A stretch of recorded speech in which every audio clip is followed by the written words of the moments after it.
No, do that, you will embarrass me. Just sit down. Ordinaryong tao lang tayo. Maganda gabi po sa inyong lahat. I cannot name all. So, sabihin ko sa inyo, I'm here because I believed in the cause ni Neil at ni Jimmy. Alam mo, itong mga grupo sila, pumunta ito ng Davao and offered to just campaign for me. And of course, as a person who didn't have, hindi naman ako walang pera. May bumigay naman. Pero utterly not up to the needs of running the presidency. Alam mo ho, I have been mayor of a city in Mindanao, Davao City. And it was the time when siguro by destiny, I was a prosecutor at that time. I saw so many cases, my own and the others, na for prosecution na bumagsak dahil sa corruption. Not because hindi kami nagtatrabaho, not because the police were wanting in the intensity of the drive, but because of so many corruption. Alam mo kasi, dumating ang panahon, pati dito, na pag ikaw ang police nagtatrabaho, if you are a cop working hard for your country and for your fellow men, at pinadalhan ka ng picture ng asawa mo at anak mo bumababa sa sakyan, talagang ihina ang katawan mo. And that was happening all over, including Manila. Because not all were really cases of as a result of bargain or something. But hinaluan na kasi ng mga animal ng takot, pati ikaw ba man ng pulis, makatanggap pa yung asawa mo naglalakad, is not that enough reason for you really to just get scared. Yung iba umaalis. Yung iba could not help but went into corruption. Marami dito sa Maynila. Generals. Kaya ganun ang nangyari. Naiipit yung mga taong gustong magtrabaho na matino at yun namang mga taong masasama, they were ruling the day. Ang masama nito, at hindi na realize ng mga tao, then probably they never entered in their minds, na mas marami na ang patay na inosente kaysa mga masasama. And this would also all ignored because dito see dead person there, hindi man nila alam. But itong human rights, they never counted it as a case of extrajudicial killing. Unlike now, if you see a dead carcass, especially if he is a drug addict, for all I care, it's just a piece of carcass. And then you grieve for that idiot and the social dysfunction that they have created in this country. Alam mo, pag ito ang tinamaan, the father, head of the family, pag ito ang bumagsak, patay na. It would result in a massive social dysfunction for the family. Mag-away na ng asawa, magtanan ng iba, o mag-alis doon sa other countries to work. Baski na tatanggap na lang ng mga kontrata na patagilid, else they end up somewhere in the slave markets of Africa. Or if you are paid and you don't have the papers, then if you are in that status, you cannot deny. Sige ka lang oo ng oo. Now remember, I'm not trying to get into quarrel with the Arabs. But there are certain, I'm not saying all, but there are certain Arab tribes in the Middle East that would consider a slave bought from the slave markets of Africa or paid na bayan lang because she gets a measly sum. Papers are not really complete and always threatened with deportation or report to the authorities. Kaya po papayag na sila. And remember, sa mga tribo na yan, rape is part of the territory. Kaya ako, why do they do not get pregnant? I don't know. But you have to go there and find out. Saan sila bumibili ng mga contraceptives nila. Pero wag na lang sana ninyong putulin ninyo ito dahil maraming you know, if you are a husband and you hear these stories, maluluko ka. Para na lang konsiderasyon sa kapwa-tao natin, putulin lang ninyo yun. For that is true. For it happened to me. When I was a congressman, I went to the Middle East because two ladies from Turil district in Davao City were arrested for giving out rosaries. So, iyak ng iyak yung nanay, pati tatay. Every morning, nandyan na sa gate ng bahay ko. Pagka umaga, maagang-maaga, nag-aabang na. So, my partner, sabi niya, lakarin mo naman kung anong maitulong mo. Kawawa naman. So, I decided to go to the country and pleaded with the king. He was a bit, and you know him, I don't have to mention him. He was a bit senile. May Alzheimer's na, but sometimes during lucid intervals, nakukuha niya. And on the second day that I visited the palace, he was able to get what I was trying to convey at pumayag. At sabi noong advisor sa palace, you better talk to your counterpart. Since I was the vice chairman for the Law and Order Committee of the late Roy Lugoles, ako yung pumunta. Kasi ako lang yung doon. At yan ang sinabi niya. Coming from the mouth of an Arab official. At nakikita ako na in between far and wide itong droga. Buti lang sana kung if it's a matter of law and order. Yung criminal being pursued by the cops. Ang problema, pati yung police, pati yung mga generals pumasok because of the easy money.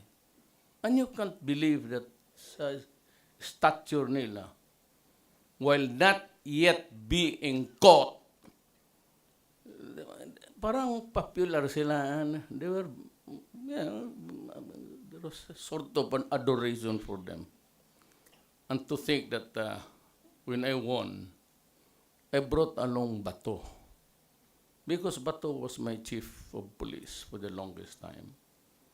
He went to Davao, si Mayor was assigned. He was only a second lieutenant. He got married there, ninong pa niya ako. But in between the years, he was assigned in so many positions all throughout the country. But he is really honest. I would use the word fundamentally honest. Kasi yung mga pulis, pag Pasko, or you're able to solve a crime, for example, kidnapping, and out of gratitude, bigyan niya sila. Tatanggapin nila. Sabi ko, tatanggapin niyo. Pasalamat yan eh. Pero kung sabihin mong maghingi, not the kind. lahat ng chief of police na dumaan sa Davao, talagang matino yan. Morente, dinala ko sila. I appointed Morente, Koy. Kasi ang deal namin is, yung mga ganon, gratis, okay lang. Pero putang na pagka pumasok ka ng corruption, magbabarilan tayo dito. So mamili nga. Either we kill each other, depende na lang kung sinong mauna sa atin, or we work together. And hindi ko kayo nagkamali kayo ba ito? He's honest. Okay, fundamentally honest. Kasi tumatanggap naman mga lechon yung Pasko. Go ahead. No problem. Yung mga, sabi ko, that's hard work. Hindi yan corruption. Papasalamat yan. When I was, I costed along for 9 years as a trial prosecutor. Then I went on to become the city mayor of Davao. I ruled Davao for almost 21 years. Kaya alam ko lahat. Huwag mo talaga akong lukuhin. And even the police. Kaibigan ko yan sila. Pag may mangyari, sabihin mo sa akin ang totoo. And if I think that I will help you because it was done in the performance of duty or duty connected, wala talaga yung problema sa akin. That's why I said, just work, just follow the law, and along the way you committed excesses or disgrasya. Tawa lang ba niya? Tutulong talaga ako. So, hindi ko na hinahayaan. Sabi ko nga, ako na ang bahala dyan sa human rights. Just do your work. I will assume full legal responsibility. Ako na ang magpakulong. Sabi ko sa kanila, you know, being president of a country, at least ours, hindi naman tayo barbaric dito. We have a strong faith in God. Ako, pumasok lang sila dyan sa, alam mo kasi ganito yan. If I take that time. Just bear with me para maintindihan ninyo ako. In 3 years, I'm out. I am out as out. Alam mo, pagka katoliko ka, pare ka, o bishop ka, when you attack me, you go out of your comfort zone as a religious man. If you are a foreigner, don't shit in this country because you are not allowed to do that. Tayo lang ang because itong mga Katoliko, hinihila yung mga aktivista na madre, ganun. Then, they go up to proceed to badmouth us. Sabi ko, wag gano'n. Kung ako ang bishop, and this is the Catholic Church, dito ako. Then I would say, I am Rodrigo Du30. I am a priest, a Roman Catholic priest, and I am angry at the government because of extrajudicial killing. Tapos, God will punish him and will send him to hell. Huwag ganon, kasi there is a separation of church and state. Do not use this pulpit because it would not be fair. Kalaban talaga, even before the election, yung the elite 400 of society, tawag nila. Sila yung mga pare nila. Marami akong kaibigang pare, yung sa mga barangay-barangay lang. Yung ngasa na pare, akin yun. Yung mga obispong, kanila yun. Wala akong pakialam sa buhay nila. Of course, I believe in God. And I said, when I was studying, Ayan, kami na Dominguez, kababata ko yan. Ang tatay ni Congressman Nograles, speaker. 1 year ahead lang kami sa papa mo. Alam natin, but alam natin there were abuses. Tsaka yung funding, totoo yan. And I said it right on time. At saka yung sabi kong, pardon, but you have my apologies. Yung mga madre. Look what happened. When the Pope went to Dubai, sinabi niya na ito ang gawain ng pare. Sabi ko, see, did I ever impose the lie sa tao? You know, I do not have to lie. Why? I do not have the obligation to lie to you. If you are happy with my statement, fine. But if it makes you sad, that's your problem, guy. It's not mine. I don't care. I was not born in this world to make you happy. I was born in this world to do what is right. Yan lang naman. Legal lang ang aking hinihingi. Hindi ako corruption, and even if you go to Davao,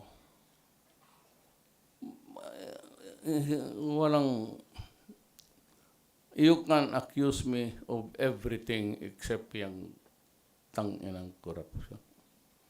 Ngayon, kung babae,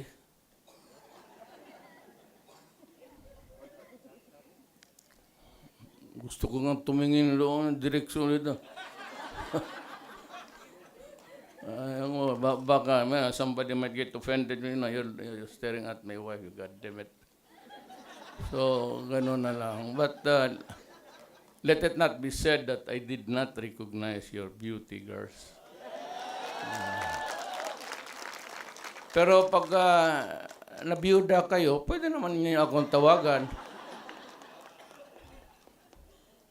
Yan ang isa. Is this the social dysfunction?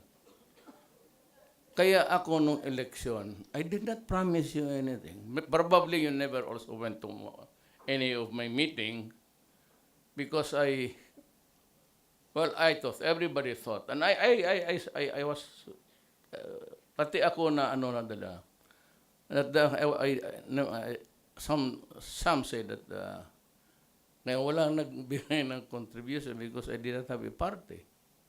I did not have the money. And I never had, sabi nila, a Chinaman's chance to win. But few.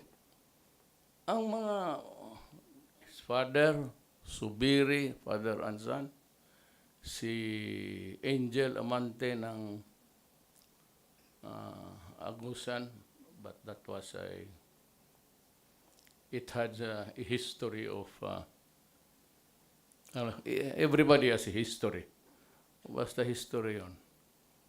Then, but in the Muslim areas all over, naglandslide ako. My mother is a mestiza Maranao. Ang lolo ko, Chinese. But my father is a Cebuano. Cebu. So, it comes naturally na doon yun nakadagdag. But, in Metro Manila, hindi ko talaga akalain mag-landslide ako dito. Greater Manila area. And the message was really simple. Promised you, I said, I will try to stop corruption. I will go after drugs. I will go after the criminals. And I will try to build city. I never promised this build. I was entering into a new territory, and I did not even know how I stood vis-a-vis with the Chinese government. Inaway kasi ni Pinoy. So, after the election, and only because yung armas na in-order ko because Marawi was already burning and all available intelligence, sabi there was a build-up at nagkulang ako ng armas. Kasi yung armas noon, panahon pa ni Marcos, if yung bore, constant, ilang yan rounds, lumalaki. So it's supposed to be tight because there's a groove there. Kaya ang bala, pag lumalabas yan it has its own momentum. Kaya baski hangin, hindi nadala. It follows the trajectory. Nag-order ako ng 63, but it was canceled by the military at the last minute. Kasi nga, the popular notion na I would use it against but it was kasali sa black propaganda.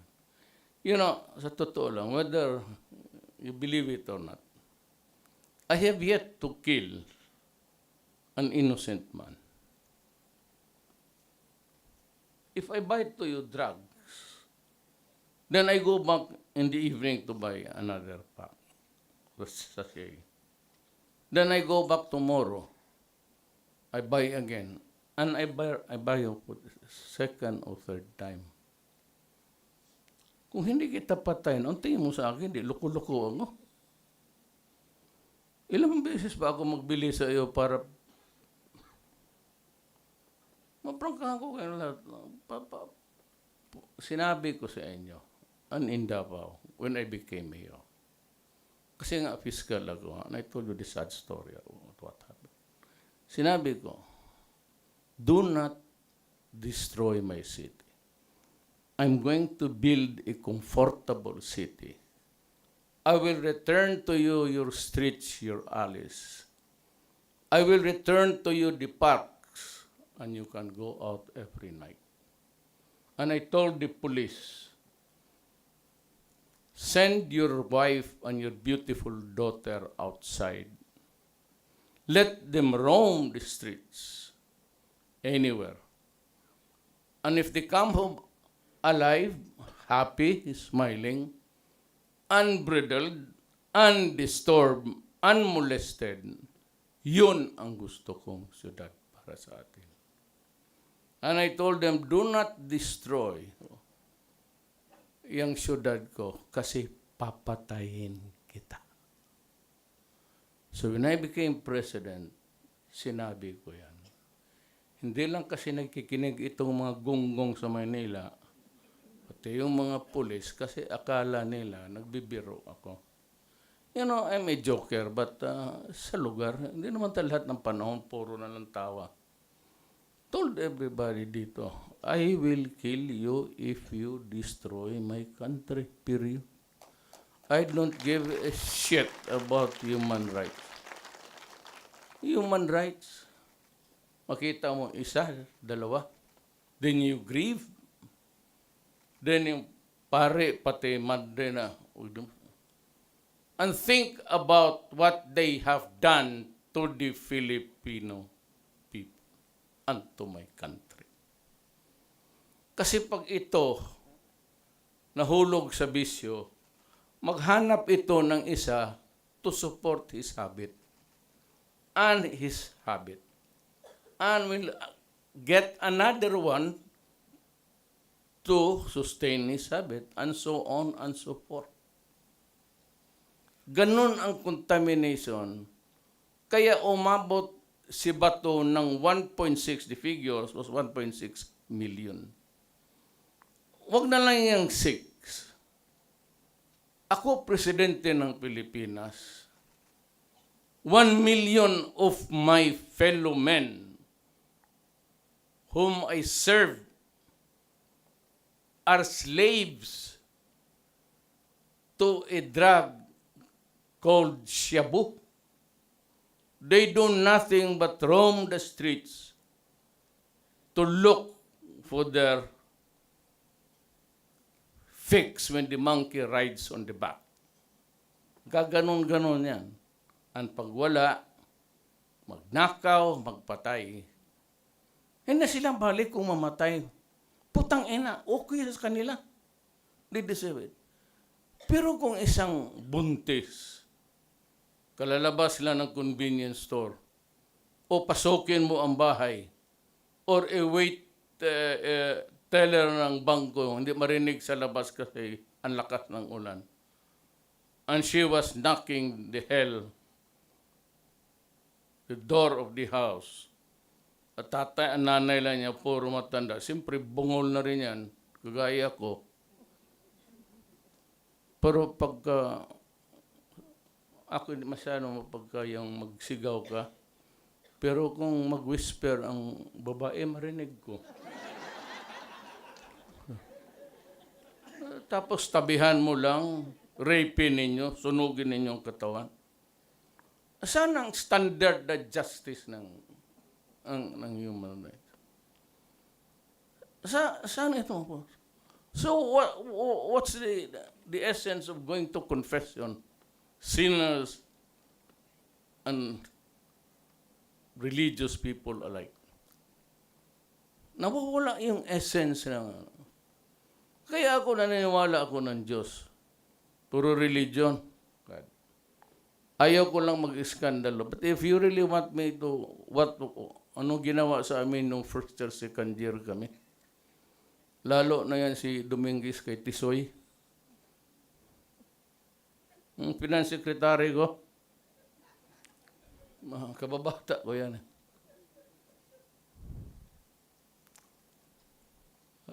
Kaya yung, I cannot reconcile justice there. Korte. May isang judge dito sa Manila, ang putang ina niya, 1,000 cases, walang isang conviction.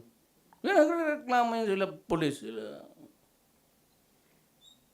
Piskal, hulog yan. Magkano lang sildo mo? Judge ka? You're a judge. Ang kaso, 50 million worth of Cebu. Magkano ang retirement ng judge? Not all judges, by the way. Not all fiscals.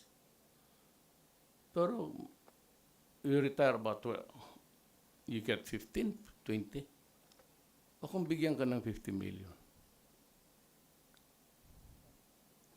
Tapon mo talaga yan. Ang isa pa dito, there's something wrong here. Because, I'm trying to work out na itong kampo ng military, the police, ibigay ko sa kanila yan. But they cannot sell it. Pero tagig, they can have it leased para meron silang sariling. Kasi magre-retire ito at 56 years old. And they get married late.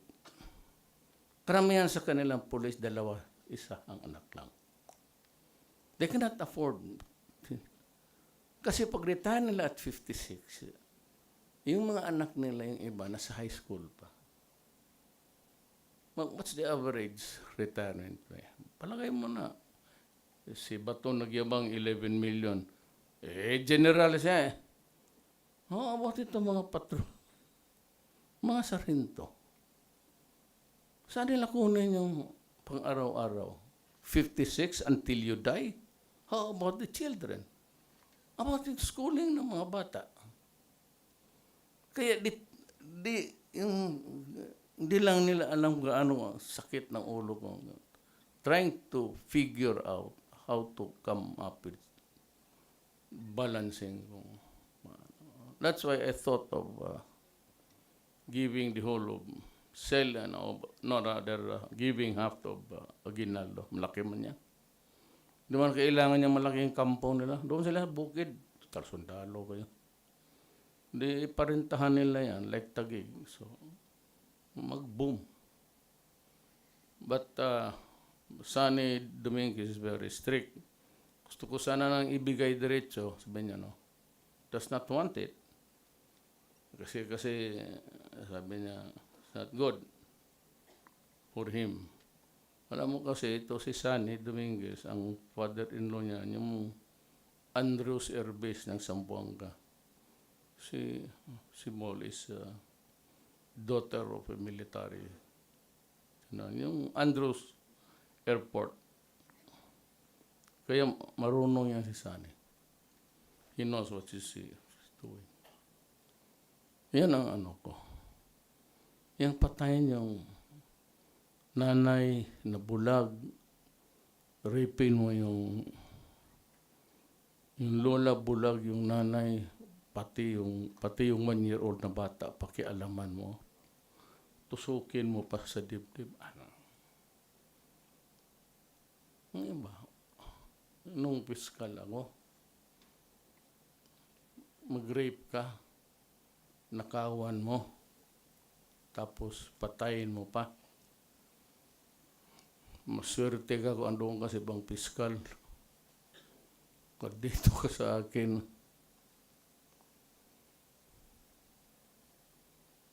tapon mo yan sa helicopter. Sanay na kayo maglokso ng helicopter. Tumalon na sa lokso. Madali lang man yan. You have a problem to solve it. Sabi mo lang. Sige. Ayaw magsalita, ihulog mo yung putang inang yan. Di mahulog. Kita nila mahulog eh. And they could see the horror in the eyes while floating. O tapos sabi ko, dalawa na lang kayo. Salita ka o hindi? Sino magsalita sa inyo? Ayaw kasi magtingin na. Putang ina ka na. Nagmamadali ako lecture. Wala pa akong kain. Ihulog mo yan. Ngayon, isa na lang. Tapos, sabihin mo, ikaw, isa ka na lang. Ayaw mo pa? Mabuhay? Wala ka ng kakatakutan. Ayaw mo. Sabi na, okay, saan yung biktima? Saan doon? Tawagan mo. Hintay, sige, ikot-ikot tayo dito. After mga 50 minutes, sir, recover na. Doon talaga sinabi niya. Sige, ihulog mo, sir.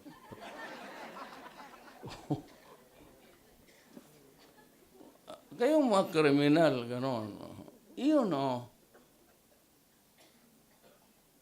Laking Mindanao ako. Hindi naman, mahirap kami, pero hindi naman talagang patay gutom. Pero kung ano ang kaya mong gawin, I can do it better 100 times. So do not fuck with me. Pag sinabi kong wag, lalo na kung nakakasira sa bayan, corruption, droga, criminality, wag mo na. 3 years na lang. Maghintay lang kayo ng 3 years. After that, I go. Huwag kayong maniwala na magdiktador ako. Kaligaya ko na lang, tagal na ako sa gobyerno. Noon, kaya kong manligaw. Kaya kong magbisita sa magaganda. Ngayon,